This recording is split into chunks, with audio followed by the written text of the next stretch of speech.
students, welcome back to World History 2. In today's lecture, we're going to continue our look at the Second World War, and we'll be looking at Part 2.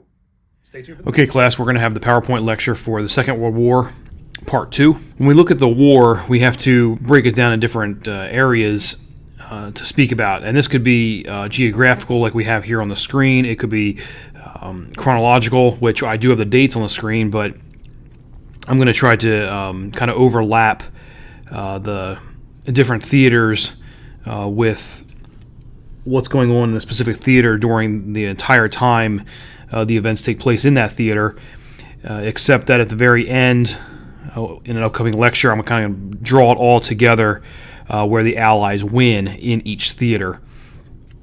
So, especially European and Pacific.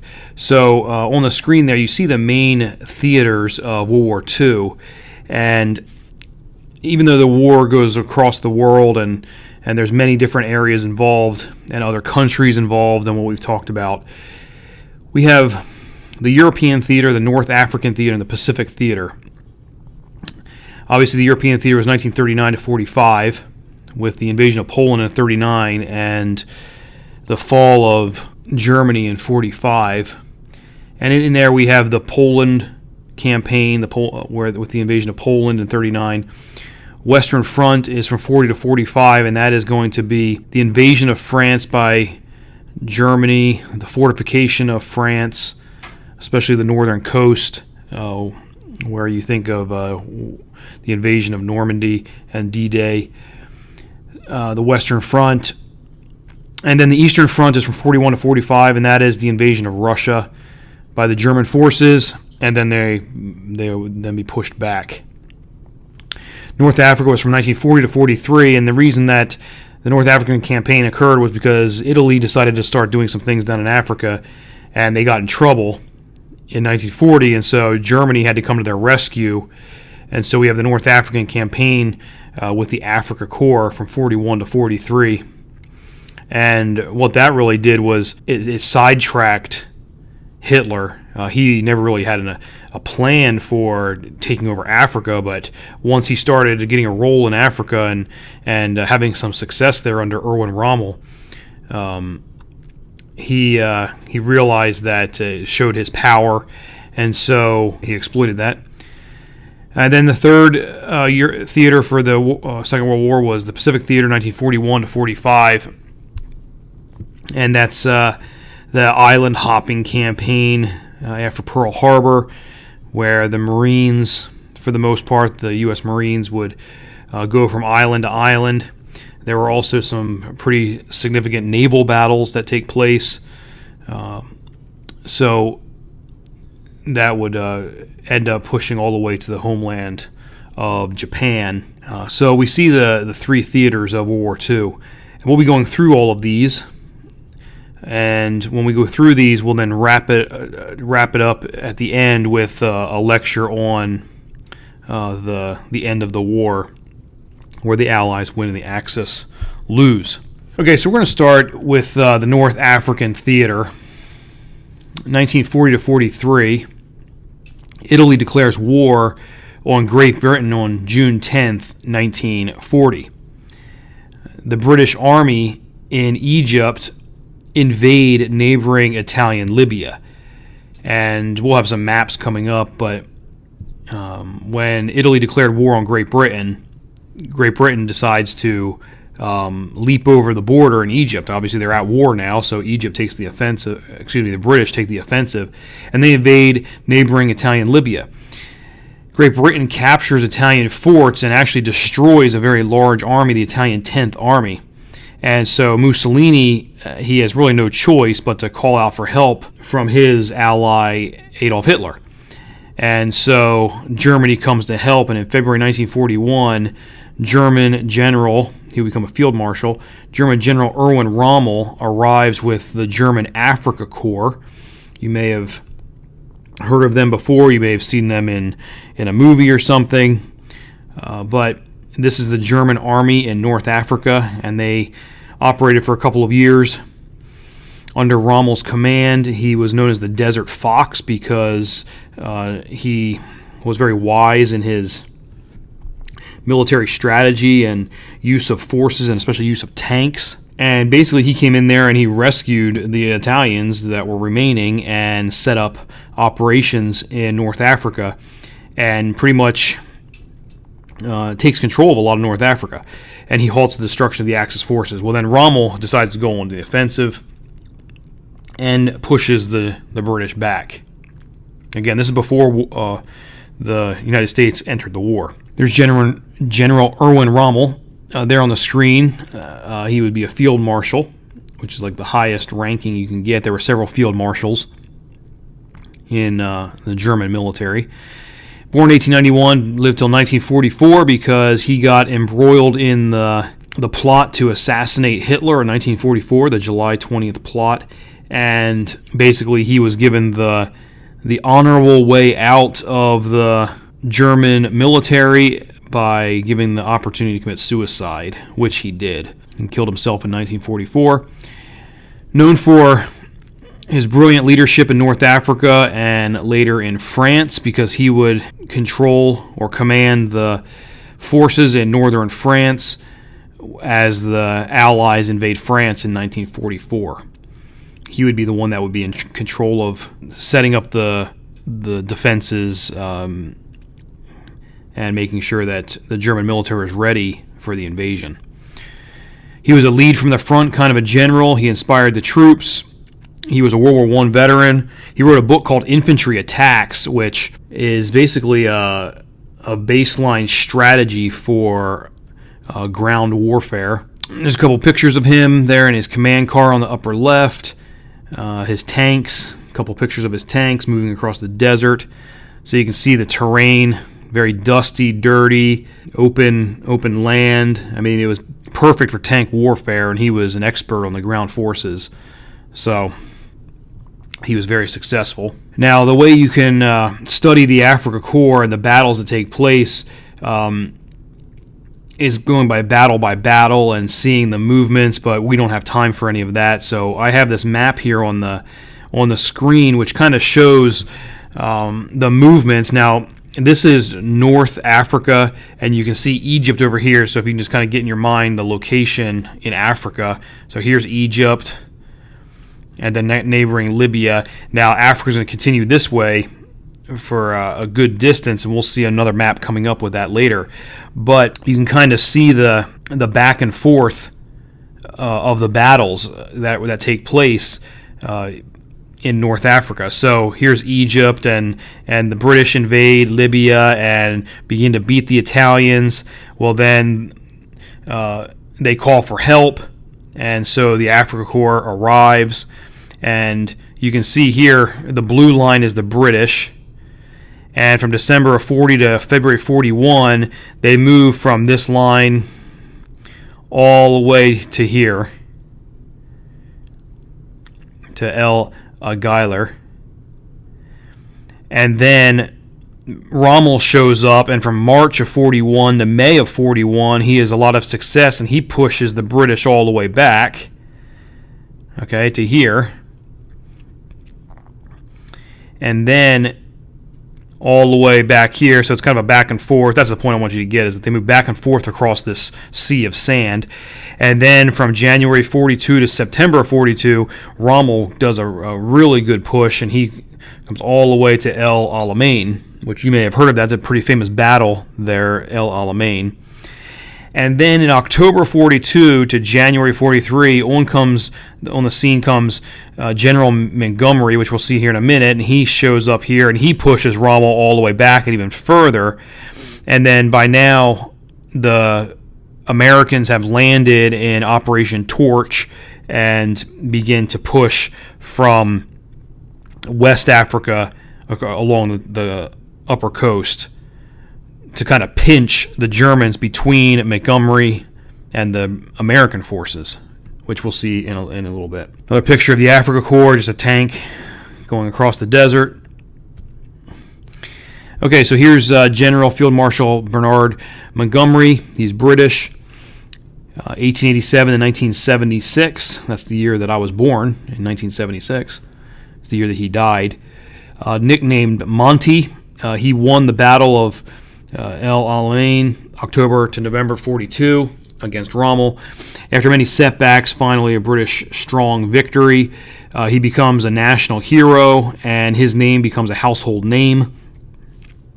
And then he would also command British forces in France after D-Day, June 6, 1944. All right, so continuing on with the North African theater, after the Japanese bombing of the U.S. forces in Pearl Harbor, which we're going to be talking about Pearl Harbor coming up, in December of 1941, after that puts America on a mobilization operation to get ready for the war, and Great Britain was asking for more help, and now that the United States was at war against Japan, and then there was declarations of war by Germany on the United States decided we need to get into the war, and so they decide to invade West and North Africa in an operation called Operation Torch. And really, at the beginning of it, they begin to fight against Vichy French forces. So when you look at a map of Northwest Africa with Morocco and the different countries there, well, those areas are controlled by Vichy French forces, which are loyal to the Germans. And so that's where the Americans decide to land, and then they move east to pinch the German forces against the British General Montgomery, who we just looked at. And this force, Operation Torch, is led by General Dwight Eisenhower, who would then become the supreme commander of the British forces for the remainder of the war, later on becoming the President of the United States. But General Dwight Eisenhower led this as the supreme commander, and then General George Patton was, he was the leader on the ground. And there's a very famous movie that was made back in the 1970s called Patton, and it shows the life of Patton and a lot of detail on the operations in North Africa are represented in that movie.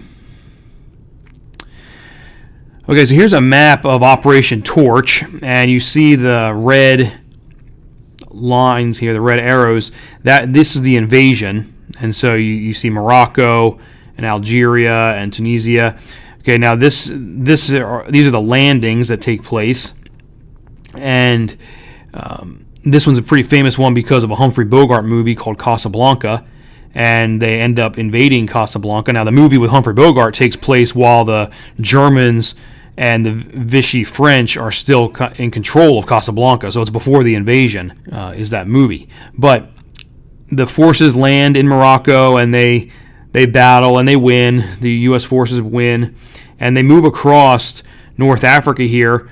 And at the same time, you have Montgomery moving from East North Africa to the west, and so basically he pushes the Germans out of Benghazi and pushes them. And these green lines are defensive lines of the Germans, but they keep getting pushed back.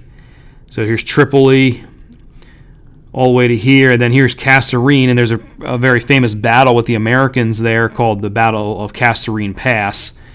And so basically what's happening is the Germans are getting pinched and pushed into northern Tunisia, where they're going to have kind of like a little siege of Tunis, and the Germans and Italians send some reinforcements here, but that's not enough.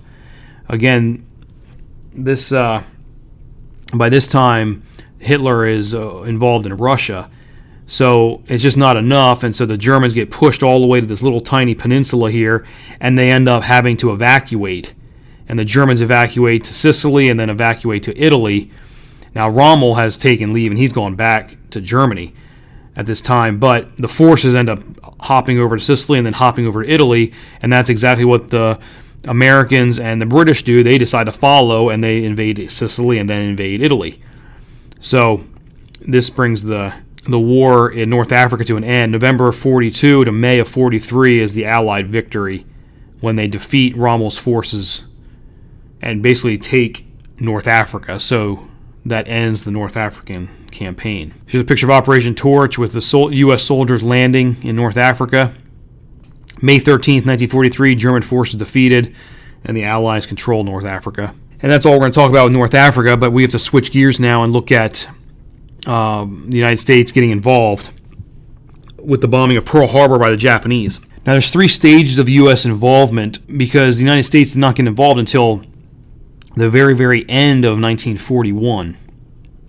So the war has been going on 2 years or so when Germany invaded Poland.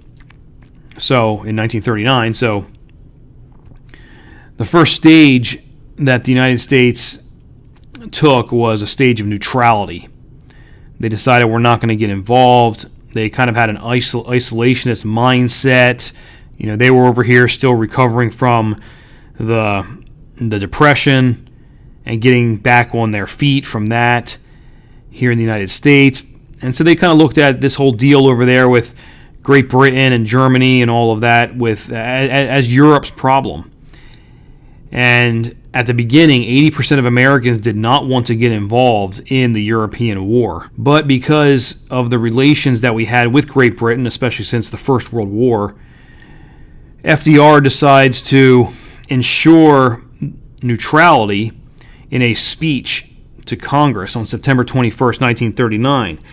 However, in that speech, he decided to put forth, which got passed, a policy called cash and carry, which basically said they would sell non-war materials to Great Britain, but no war materials would be sold. So they would be able to sell food and other things to Great Britain, but no war materials. And that just kind of secured their United States neutrality.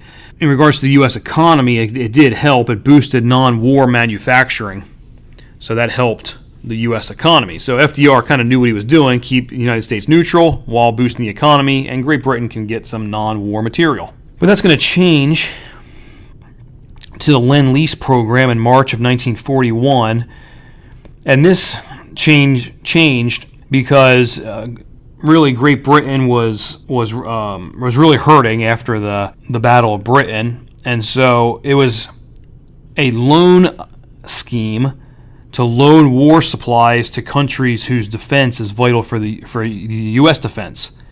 So by looking at this, they could say, well, if we give war material to Great Britain, that will actually help us defend our own country.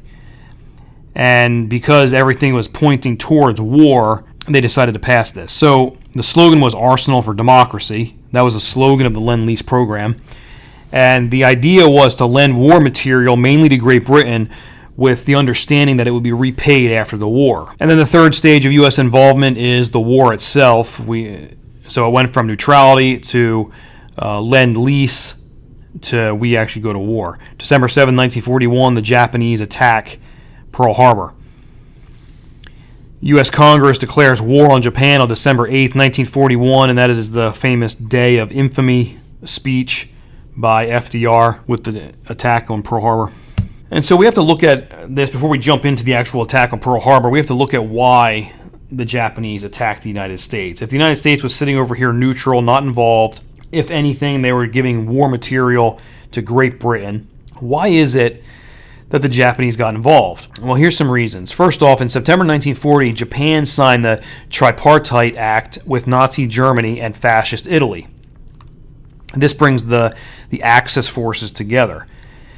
And the conditions would outline how they would assist each other if attacked by a country not already involved in the war. So they're kind of like setting the stage. Number two, the U.S. enacted an oil sanctions on Japan after Japan invaded China in 1937.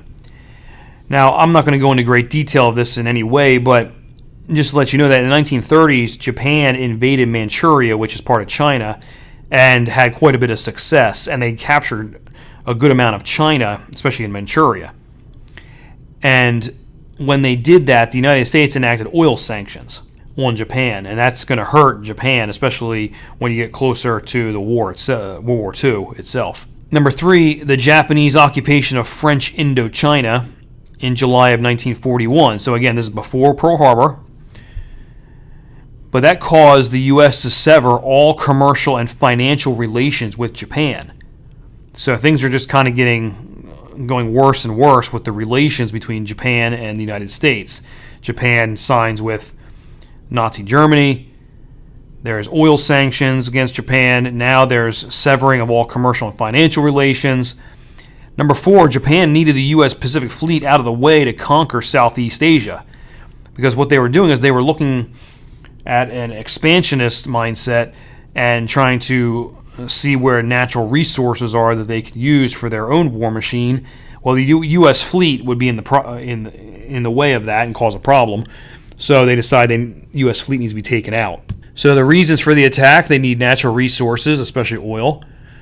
The U.S. froze all Japanese assets in the United States. So that means any kind of Japanese-owned businesses or just a way that money can go from the United States back to Japan. The United States froze all of that. And then the expansion threat. U.S. Pacific Fleet moved to Pearl Harbor, Hawaii. And Japan looked at that as a provocation because in 1939, the U.S. fleet was not based in Pearl Harbor, Hawaii. It was based in California. And it's a big deal to move an entire fleet to Pearl Harbor. Not only is it out in the middle of the Pacific, which is closer to Japan and closer to where Japan wants to invade, but it's a big deal to move a U.S. fleet out there. You have to build up the infrastructure, the airfields, the harbor, the docks. All of that has to be built up to prepare for an entire fleet of ships to be out there. So it's quite an undertaking, and the Japanese looked at this as a threat. So on the screen there is a map of the attack on Pearl Harbor. So you see how the Japanese carrier task force, they left Japan November 26th. Here's November 30th, December 1st. They sail all the way out here, and they come down, and this is where the planes would have taken off. They fly to Pearl Harbor, they bomb it, they come back, and then the fleet ends up returning back to Japan. Now down here is a couple of blue lines here and red lines. This is the 2 aircraft carriers, the Enterprise and the Lexington. Now the thing is that these aircraft carriers, they were out like on maneuvers and they were delivering things to Wake Island and all of that. They end up missing, the Japanese end up missing them because they're out here at sea and they bomb Pearl Harbor. Well, that was a big mistake because that left the carrier force, and an aircraft carrier doesn't just go out by itself. There's other ships that go out with it. The carrier force is now out here and they don't get bombed, which is a big mistake for Japan because that leaves the carrier force is still intact. Even though they did a lot of damage to battleships in Pearl Harbor, you still have the air arm of the United States surviving. Okay, so the attack on Pearl Harbor, December 7, 1941, it happened in 2 waves, and there's evidence that there was actually a plan for a 3rd wave that didn't happen. But there's the first wave at 7:40 a.m., Japanese planes attacked the U.S. fleet that was anchored at Pearl Harbor. They destroyed or damaged 20 ships, 8 being battleships. They destroyed 300 planes, and 2,400 servicemen are killed, including civilians, 1,000 wounded. The second wave, it comes an hour later at 8:40 a.m., 30 minutes after the first wave ended. Bombed military airfields, but another error that the Japanese did, even though they caused a lot of damage to ships, they failed to destroy dry docks, which is where ships can be repaired. They failed to destroy the fuel storages and ammo dumps. That all kind of remained intact, and so the United States could fight another day. Some of the U.S. losses, the USS Arizona, probably the most famous one, it was destroyed. It's still there today. One interesting note that I found was that 23 sets of brothers were on the Arizona, and they all died. And there was one father and son pair that died on the USS Arizona. Also, the entire band, there was a naval band that was staying on the Arizona, and they all lost their lives. USS Oklahoma capsized and was later scrapped. USS California sank upright. It was raised and repaired, and it returned to the war. The USS West Virginia did the same thing. It sank upright, raised, repaired, and returned to war. USS Pennsylvania, Maryland, and Tennessee were damaged, but they were repaired and returned to war. and several cruisers and destroyers were damaged. And note, I've already mentioned it, U.S. aircraft carriers were not present because they were out on maneuvers doing some things out in the Pacific. Now, even though it was a tragedy and a lot of people lost their lives and some battleships were damaged, in reality, it didn't do a huge dent in the U.S. forces. It is a tragedy to lose 2 battleships, but the United States was able to rebound pretty quickly and bring the fight to Japan. Here's a couple of pictures. You see a Japanese plane here. It's called they were called a Zero because of the Japanese symbol on the side. Here's an aerial photograph of Pearl Harbor. This is the harbor itself, and then the battleship Roe was over here. You can see a bomb exploding in the water. That's the USS Arizona after it exploded.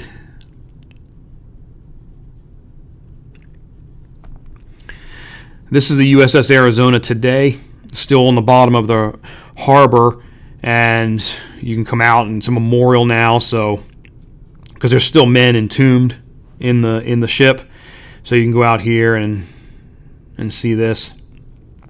You see this kind of bluish color water here. That's oil still leaking from the Arizona today.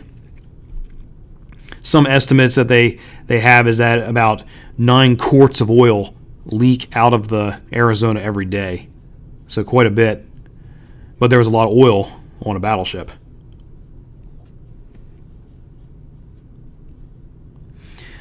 So there are some declarations of war that take place. On December 7th, 1941, Japan attacks Pearl Harbor, Hawaii. On the 8th, the next day, the United States declares war on Japan. And then 3 days later, December 11, 1941, Germany declares war on the United States, and the United States declares war on Germany and Italy. And there's a picture of Hitler in the Reichstag after his declaration of war. And that's going to be it for this PowerPoint that we covered. The North African campaign and then America coming into the war with the bombing of Pearl Harbor.